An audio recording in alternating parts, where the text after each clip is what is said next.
You've counted every calorie, tried every diet, spent hours in the gym, and still something's missing. You want more than just weight loss. You want your energy back. You want your confidence restored.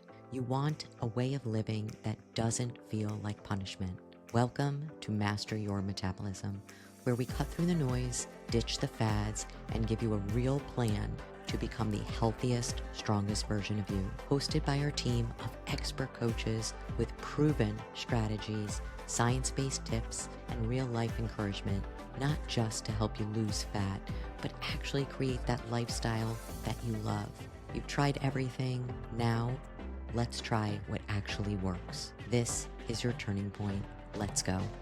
Hey there, everybody. Welcome to Master Your Metabolism. I am here tonight with just Calvin. What's going on, everybody? Only. So, we wanted to bring up something that we have been seeing a lot lately and getting educated on our end more about GLPs and GIPs and these weight loss drugs that many people are taking. And we felt it was really necessary to be able to get some content out to be able to educate people. And so people understand that these are tools and they are really powerful tools. They've been around for a very long time. But I think the problem is they are being handed out without instructions, without warnings, without understanding how it works and why you would choose one versus the other, who these medications are actually, who they were developed for. And once you understand how the drug works and what your issues are, I think those two things together and understanding how to use them properly is really, as a coach, what we want to be able to get out there. So, just looking at it from the lens of like a competitor. When we diet hard and it's very stressful because you have to shut off the food noise yourself. With these drugs, GLP, so something like semaglutide, will shut off that food noise. You won't get those same messages. You won't feel that same hunger. And the GIP, which is something, and some of them are twofold, a GLP and GIP, like tirzepatide. A GIP is something that slows your digestion down. So you have something that shuts up noise and slows food digestion. Now you feel full, you don't have hunger. So what typically happens is people go really hard and really low calorie without understanding what they need to do to protect themselves and how these things can be dangerous for certain people. So, like I said, it's a tool, but looking at labs first, I always tell people you want to look at what the issue is, what the root cause is. Because if you have something that matches up that needs something like that, great. But, there are other things that are contraindications. So, the positives when you're looking at it of someone that has a lot of food noise, somebody in perimenopause that is hungry all the time because those cues are off from stress, some of these can be powerful, but understanding why, I think, is definitely something helpful. Yeah, I think this is a much needed conversation for sure. This is a great, great tool for the person that needs it for sure. But it has to come with responsibility, and that's understanding how to use it. So, I do want to keep this podcast fairly short so we don't overload you with information, so you can kind of get what you need and take it away. But we do want to kind of cover some bases that are pretty important, because what we don't want these peptides to turn into is something that people actually become addicted to. Yes. That's a big consideration. It's one of those things that we're just not hearing people talk about this, but we have a tendency, in how we're raised and how the evolution of us humans are, to keep finding ways to make things easier and easier. I don't know. I don't want to date myself too much, but I know when I was a kid, I was lucky enough to have a color TV, but we had to get up and actually change the channel on the TV and adjust the rabbit ears to get the reception and all that. And now, it's remote controls and this and that, so that's just kind of how our lifestyle is. And so it makes sense that when something like this comes around, that there's going to be a lot of people going after it, because here's the truth. Dieting can be very hard, and it can become complicated. It's not always as easy as just cutting calories. I think we've all kind of learned that and understand that, because the body is a very dynamic thing, and you know, it can be complicated. So the thing of it is something like this can really help somebody get over humps. It can help somebody that's morbidly obese, Yes. somebody that is looking for a better lifestyle. But we want to understand, and when you go into something like this, one is, do you have an addictive personality? something to consider with this, because what you don't want to do is be on this forever. This should be done in cycles until you don't need it, but it's not something that you want to use when you lose the weight and then all of a sudden you gain a little bit back, then you go back on it. Or you just stay on it. I've heard doctors and clinics say that you can stay on this all the time. This is not true. I don't want anybody to think that you should not do anything that you're putting into your body like that all the time. So you want to be smart going into it. If you do that, then you're going to get good results and it's going to get the job done for you. But you want to kind of lay out the foundation and make sure that it does work well. So it will, like Brooke was saying, it will control appetite, it will control cravings, and it will help you drop body fat. And the newer generation, she mentioned semaglutide, which is one of the earlier generations. It goes way back, and these keep on progressively getting, I guess you could say, better. More complicated. They do more. As they come. Tirzepatide was the second to last, and that went into retatrutide, otherwise known as GLP-3, right? So which added the glucagon aspect. That was, in my opinion, a great, great addition for this because it kind of works with people that are stressed, to be honest with you, the way that tirzepatide didn't. And most clients I've seen have weight issues because of stress, one form or the other. So this is something that really does help that. Now, with that being said, it can work, but there's also, we have to look at the other side and understand that this can also cause a big mess too if it's not done properly. And this is another thing you're not hearing a lot of people talk about, because look, people are making money on this. They're selling them. They're not going to tell you the negatives. They'll cross that bridge when it comes, right? But wouldn't you like to know ahead of time how to actually get a good experience with it? So one thing I would say first and foremost is you need to lay out the foundation, before you get on it. So I would highly, highly recommend running blood work. And I'm not talking a partial panel that you get at your check-in. I'm talking a full, complete panel that shows you a full thyroid. TSH on blood work is not a full thyroid. The full thyroid panel is going to show you T4, T3, reverse T3. These things are very important, when you're going to be using something that could possibly downregulate your metabolism. So if, for example, if you have low T3, which is the functioning part of your thyroid that kind of represents metabolism, if that's low and then you see reverse T3 is high, that's showing stress. That's showing a downregulation in your metabolism and stress. So now you throw a GLP on top of this and you take those calories away, you're going to add fuel to the fire. You're going to make that worse and set yourself up for possible thyroid issues, hypothyroidism, and it can grow. And you might not know if you're getting the labs until that TSH is off. And at that point, guess what? It's Right. too late. So these are things that you want to check first. And if your practitioner doesn't order that, you can reach out to us. We have places where you can order a full panel and we can read these panels to you so you understand it Because there thoroughly. is there are phases, there are phases to it, just like everything else. And, if you know that a body is super inflamed, if you are putting a medication like that in when the body's inflamed, it's not going to work to its fullest potential. So sometimes you have to go in phases where you bring that inflammatory response down first. Just like with hormone replacement, any type of hormones that you're putting in the body, any type of things that are going to communicate, if your cells are super inflamed, and you can see that on a complete set of labs, when you have that information, okay, phase one, I need to get the inflammation down on this body. And there are other peptides that can do that. There are other ways to be able to do this, but having a coach to be able to recognize that and guide you with that phase of the process. And then, yes, having the GLP, GIP, put it in there, it's a crutch. That's how you wanna think of it. It's what I need right now while I am healing.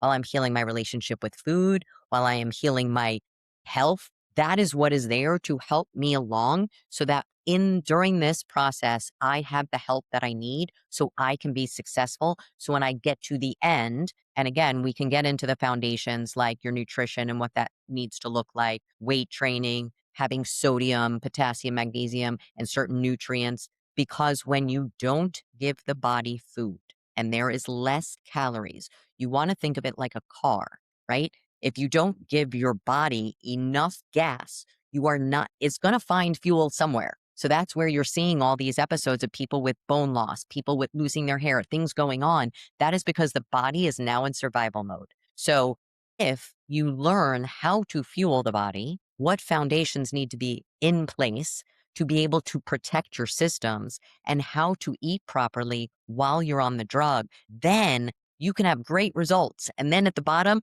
you start, if you want to come off, you say, okay, cool.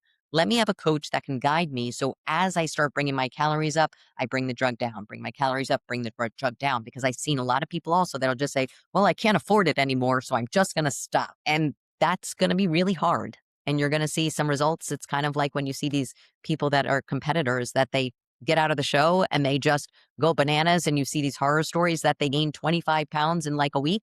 2 weeks. This is kind of the same. You downregulated your system. You put it in a place that it doesn't know what to do. Yeah. You get it out of the stress zone. There's like, for example, like, some of the things that we do with somebody that's considering something like this is we have them go through phases. And these phases can move pretty quick, but we have the first phase where we're going to go in and we're going to kind of clear out some inflammation and excess blood sugars, and bring them back to insulin sensitivity as close as we can get to it. And then we typically follow it up with what we call a flush. And that's where we kind of blast the system with nutrients. So we clear out and then we blast the system with nutrients and it brings back in. And, we use the same flush to help women get their cycles back and increase testosterone levels in that. So there's many functions for it. But in this case, what we're doing is optimizing the body as much as possible, ridding the inflammation out prior to the peptide so that they get the most out of it. One thing to understand with peptides is that they work by signaling within your body. And that's pretty much how hormones work in general. So when there's inflammation in the body, you're going to develop you can develop resistance. Like if you've heard of like leptin resistance, that's, when the signaling is not clear and it's not receiving it properly. Leptin's the gatekeeper of fat loss. So if that's not getting a clear signal, guess what's not going to happen?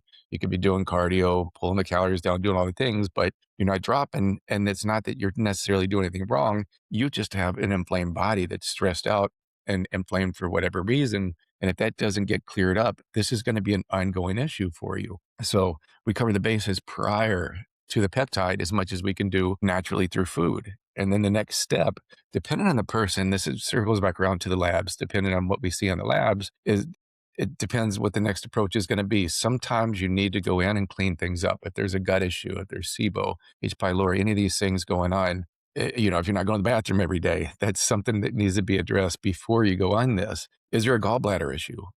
When you have fats, do you get acid reflux?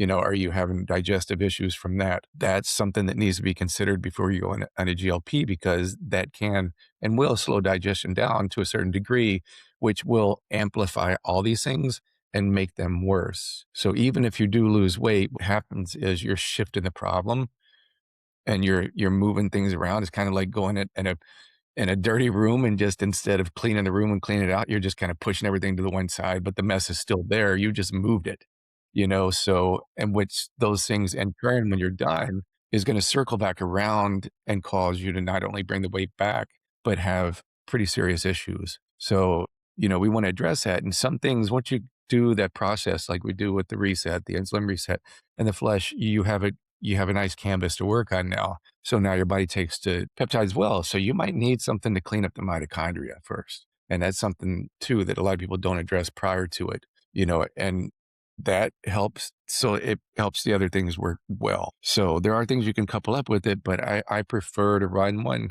prior to it if we can, if we have that within the time frame, and then go into it. So that way, when you do hit the GLP, you're going to get great response as long as you work on fixing the lifestyle changes that got you to put that weight on in the first place. This, I can't stress enough. This is something that you probably will need to work on while you're on the GLP. But probably the biggest mistake I see with people that go on these, and this is going back to when these first came out, those Ozempic and everything, what was happening was nobody was changing their bad habits. They're still going out and eating the cheeseburgers and all that stuff, and they're not changing that. So this brings in the inflamed body, right? But also at the same time, you got to remember when you come off of this GLP, it's not that it didn't work and that you have to stay on it. The trick is to have your body in a good place and change the bad habits. So when you come off, you keep the weight off. If you're gaining weight back after you come off of a GLP, it's most likely going to be that because you didn't change the habits that caused you to gain that weight in the first place. So you know what to expect, coming from that. It's not the GLP's fault. It's the And I've heard people that'll say that they didn't lose weight. They tried it and they didn't lose weight. I've heard that also. But you have to ask yourself, was your system super inflamed so it wasn't working properly? Were you not having that same response? So I have some people that, you have to understand that if you're not having the response, it doesn't mean to turn the drug up. It doesn't mean that you have to take more. If you have to keep turning it up, you have to look at, was there something that wasn't addressed in the beginning? Was there a process or something going on in the body that you didn't fix first? So now when you started it, well, it didn't work. Well, then let's see what was going on. Maybe you had a gut issue. Maybe you have a thyroid issue. Maybe you have, an issue with your gallbladder. Maybe you have a detoxification issue. So if you don't fix the foundations first, then yes, you will have it. And the same thing, if you are an overeater, if you have a poor relationship with food and you don't fix your mindset with it, also when you come off of it, that problem that got you there, that needs to be worked on while you have the crutch. So if you're working with someone like that is the main reason we have a coach on staff that is a trained therapist that works with clients that have this so that they can be supported. And so when they come off, they not only fixed their nutrition, they are getting the nutrients that they need, they understand macronutrients and understand how to support the muscle because a lot of people that lose things and start gaining weight back after is because they lost muscle. Could be they had low protein and they weren't eating enough. Could, the body needed fuel, so it started burning your muscle for energy. So the weight that you lost could be muscle loss. And then also as you're going through, if you're not weight training, nobody loves weight training. Well, some people do. But the people that are starting this generally have never weight trained or they don't want to weight train. So those people that are starting this, you have to know going into this, this is not just a commitment to take a shot. This is a commitment of, I'm going to do this. So I need to maintain my muscle mass by weight training and resistance training. Even if it means if you've never done it before, start with body weight, something to get going. Your food. Get an idea of how to work on your food and nutrition. Have somebody coaching you through it. Sodium. This is something not many people understand, but the drug will deplete you of sodium and some of your micronutrients. So it is necessary to be able to take something like vitamin T, those liquid IV packets, anything that has that sodium, potassium, and magnesium to be able to support your body while you are on the drug. Yeah, that's the it will it is known pretty much all the GLPs are gonna deplete magnesium, potassium, B vitamins, and even Sodium. iron with women. That's what they're known to do. So you wanna understand that going into it, so you make sure you supplement these things and check, to make sure that they're in a good place. And that's where the issue with the electrolytes comes in. And so you do wanna keep a good amount of salt into your diet per day, more than what the recommended dose is. I think the general recommended dose is like 2,600 milligrams. You're gonna wanna push that closer to like 3,500, maybe even 4,000 for an Depending on athlete, your size. and depending on your size, right? So, and if you don't do this, what will happen is, 1, you're gonna start feeling your sleep. You'll start waking up in the middle of the night. That's actually cortisol bumping up, and most likely because your sodium's low, which will bump the cortisol up at nighttime. You can get But light. also cramping, lightheaded, cramping, lack of energy. If you're feeling lack of energy, you're lacking nutrients. That's one thing you want to keep in mind. So you may hear people say, "Oh, you get tired on, retatrutide." You shouldn't be. You should have energy on retatrutide. If you are feeling lethargic from it, that's a deficiency. So you want to find out what that deficiency is. So I would start with supplementing those vitamins. I don't recommend taking an iron pill because that can push your iron too high too fast really quick, which can end up being toxic. So I would recommend getting it from just foods that have iron, like, kale, spinach. You could probably rattle off a bunch more of these than I can, but basically just increase it through your diet is the best bet, but keep those things in your food daily and your energy should be great because that's one of the side effects of it is good energy, even in a calorie deficit, which makes it worth it right there for that one thing. But that's things to pay attention to. Watch your digestion when you're at it. Are you still going every day? Keeping that water intake up. If the sodium's coming up, you want water intake to come up as well. And definitely the lifting part. And I just want to go on record as just, saying this is one of those examples how husband and wife don't always agree on things. But I will just say that most people, in my opinion, love working out and it's hard to get them not to. Around the gym talking to everybody. So I don't know where she's coming from. Lots of people that are in the place that they are taking these drugs, I will say, are looking for the quick fix. Many people want to, and it's okay because it is really cool to be able to see change in your body quickly. So just remember, it is a tool. It is a tool that needs to be taught how to be used properly. I always give people the idea of like, you have a chainsaw. It does a great job at what it was designed to do. But if you put it in the hands of a toddler, it's going to do some damage. So the tool is there. It is effective. There are many of them. And those GLPs, GIPs, they're not the only peptides. There are hundreds of peptides out there. But working with somebody that can guide you with this tool so you learn how it works, so you learn how to get the best result, rather than doing it and waiting till it's too late. That I've had people losing their hair. They are starting to have issues with their thyroid. They are starting to see osteoporosis. They are starting to tell me that they are having other types of health issues, and it's not the drug, it's how you used the peptide. So, understanding how to set the foundations, nutrition, your movement, your hydration, how you're supplementing, making sure that your body has the micronutrients and macronutrients that it needs.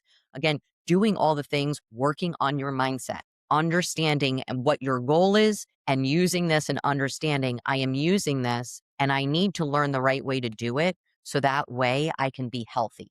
Because it's one thing to be skinny and you're doing it to lose weight, but you need to be healthy and, being able to lose weight. So people think, let me lose weight and I'll be healthy, but it needs to kind of work together. Yeah, it gives you a way better opportunity to really make a great improvement in your life, but you wanna go into it with the right frame of mind and be responsible with it, so one thing we should touch on too is the duration of how long you would take something like this and how to know if you should even increase or stay the same. So I would say baseline, for duration, think of it as a fat loss phase, and a healthy fat loss phase is probably gonna be about 4 months, so I would kinda make it the goal to get done what you need to get done in that 4 months. That's not always gonna be the case with everybody, some people are gonna need a little bit more, but if your goal is to, shed off, anywhere between 10 to 30 pounds. If you're not getting that done in 4 months' time with this GLP, then you need to check the outside and see what you aren't doing to make it work the way that it should be. And like Brooke said, that doesn't mean keep increasing. When your basin increases, this is very important to know. And this is another issue that I see too with people is they get protocols, right? And it shows you start off with, maybe half, it should probably be a half milligram, but I've seen it as high as 2 milligrams starting dose, which in my opinion is too high. I think most people that have tried that probably agree with me, you know, and then can go up to 12 milligrams, and I will say from my experience with it, we only have select people that we use these with that need it, but the ones that have, only one has actually exceeded what they recommend that starting dose to be, which is 2 milligrams. Only had one person has actually gone beyond that, and we've had all the success with it in that low dosage. So when you're taking it, one of the 2 things you wanna keep in mind to know if it's time to increase. But one, has it been at least 2 weeks? You wanna think about that. You don't wanna just do it for a week. Maybe the first week when you start at 5.5 milligrams, see how that feels, then maybe adjust it to 1, right? But once you hit that baseline of 1, you wanna give it a couple weeks, let it run its course, and it's really gonna start to kick in because of the 6-day half-life. Right around 4 to 5 weeks, it builds up in the system, and you're gonna feel kind of intensify at that point, the 4 to 5 weeks, where you might notice more weight loss, you might notice less hunger. So I wouldn't rush to get the numbers up before then because you're not seeing what you wanna see. Be patient, get to week 4 and 5, see what your body does. That's when I would start paying more attention to the adjustments. But I would try to keep it as low as you can until then, because it might be too much if you go above that. And so, but some of the Just things so you you guys understand, excuse me, Calvin, but just to understand like what you want to be thinking, you want to be able to feel less hunger when you go to eat a meal. If you can only get 2 bites in, that's too much. You want to be able to get your nutrients in, to get your food in, but be able to make it to the next meal and not have that mad hunger that you are like ravished, right? So you want it just enough, right? That least effective dose. And like he said, you're getting to the 5 week mark, you have a half life. So you take a certain amount, half of it will still be there in 6 days when you take that second dose, which half of that will be there in 6 days. So that's why when you get to the 5 weeks, now you got a good amount in your system and it'll start leveling out. So you want to be thinking that it's going to slowly increase in your system. It's not going to just drop to zero when you do your next shot. Yeah. And so, so that's one thing you want to look at then as well. And so excuse me. And you do want to make sure that you're getting all the food in. And then, but if it's too low, I wouldn't use that you're noticing hunger as your reason to increase because feeling hunger signals is actually a healthy thing. You want to know that it's time to eat, although that will kind of go away pretty quick. But you want to be able to eat when the time comes. So if you do feel a little bit of hunger, you don't necessarily want to eliminate that altogether. That's actually healthy. You want to have a little bit. What you're really trying to avoid is that constant craving when the calories get lower, where you're constantly thinking about food, and I'm sure a lot of you have been there. If you've gone low enough in the calories, I know my competitors have, where it can really kind of take over your day and take your attention span because you will eat a meal and you're automatically thinking about the next meal, what that's going to be. And, that causes a lot of stress that people don't think about, additional stress that we don't need in our lives. So that part you wanna kinda remove. You wanna be able to have that control, but you also wanna have the control of when you open up the cupboard, you see things in there, that you don't just start nibbling on things just because you're bored, you know? That's another thing that you wanna pay attention to. If you're seeing yourself do that, yes, that is part mental because it's an emotion, right?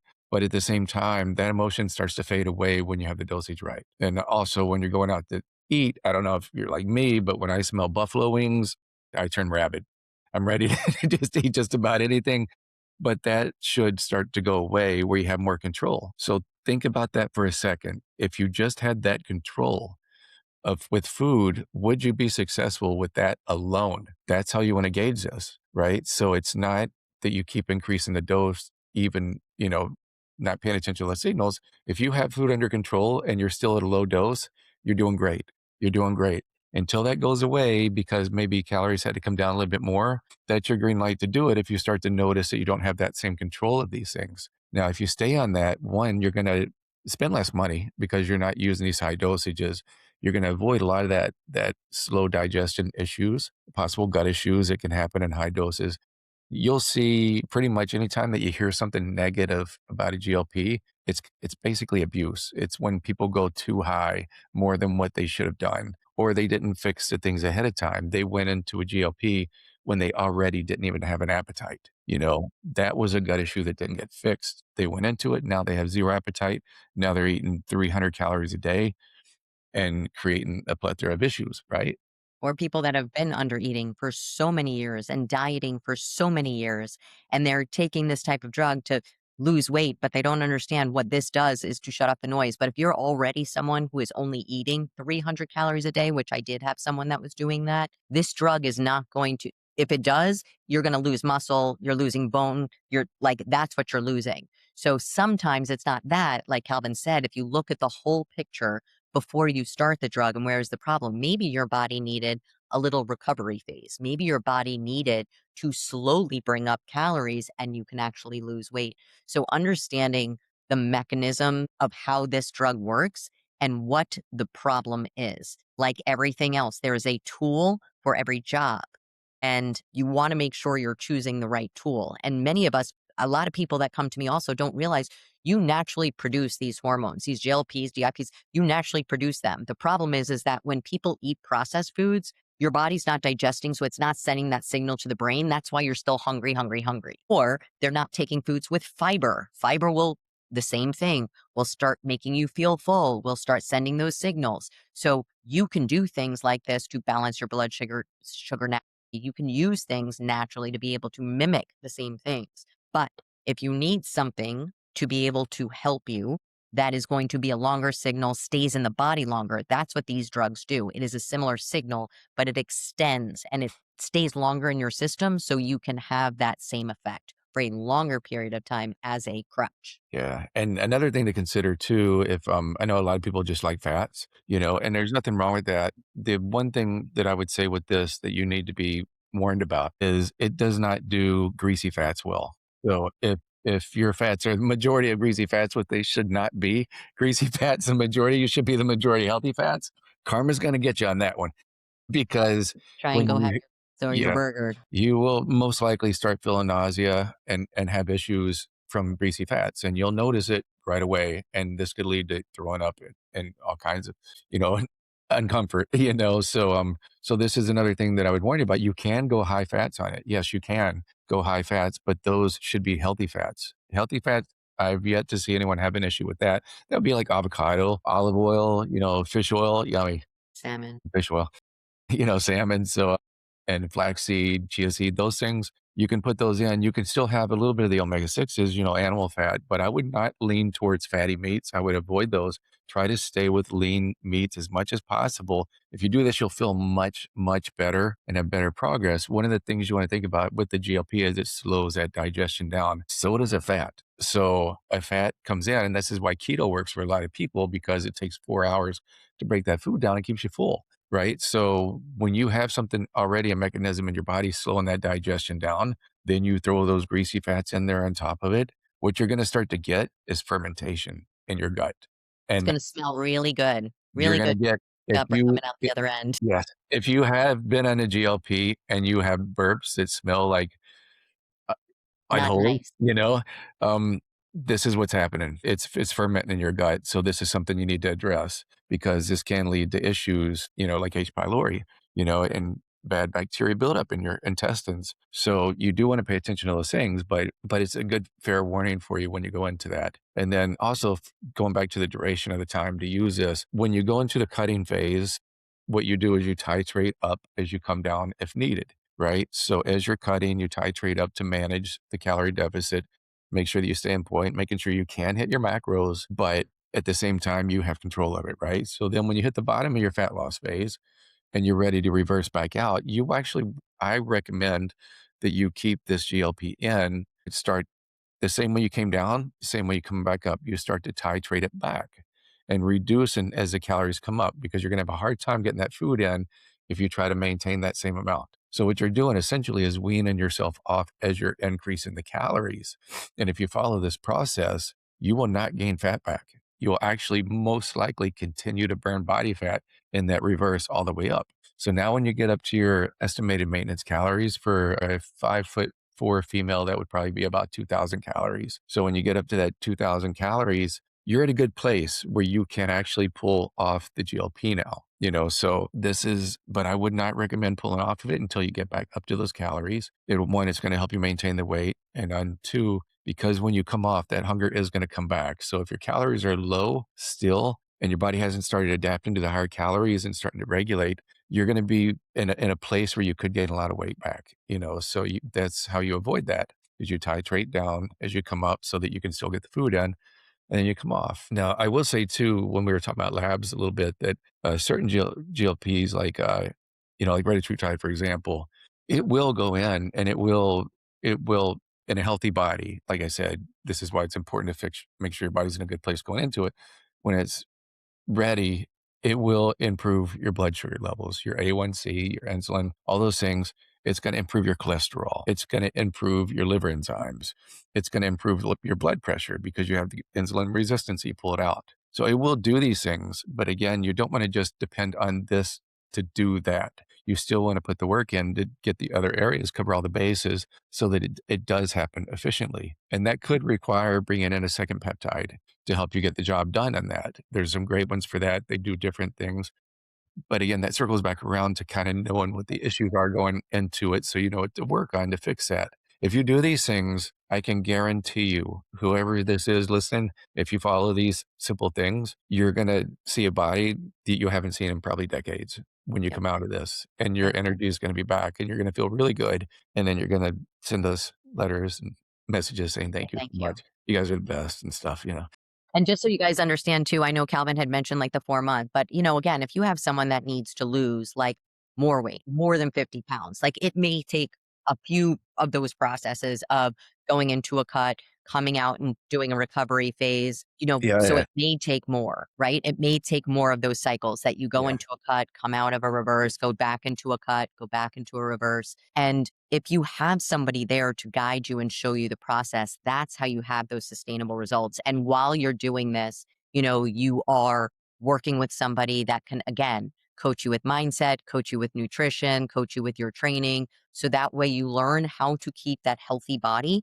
So when you do reach that goal, you keep it and you keep it forever because that is the ultimate goal. Again, not that you're on a drug forever, but that you have the ability to do this on your own and you understand the mechanics of it and you understand what is needed to be able to get the best result with the least amount of side effects. Yeah, and I mentioned that timeline to kind of give you just a base idea. Of course, like Brooke said, some people have a lot more weight to lose, and you can stay on it longer. They've done studies. I think the one that I'm watching right now has been 2 years long, and these people that are on these studies continue to lose weight because one of the things that retatrutide is known to do is help your body continue to burn fat even when it's been in a deficit for a long time. This is not normally something that we would recommend doing because it does cause issues in other areas when you're in it for too long, but this enables you to be able to stay in it actually longer to achieve this more safely. So that's one thing you want to keep in mind.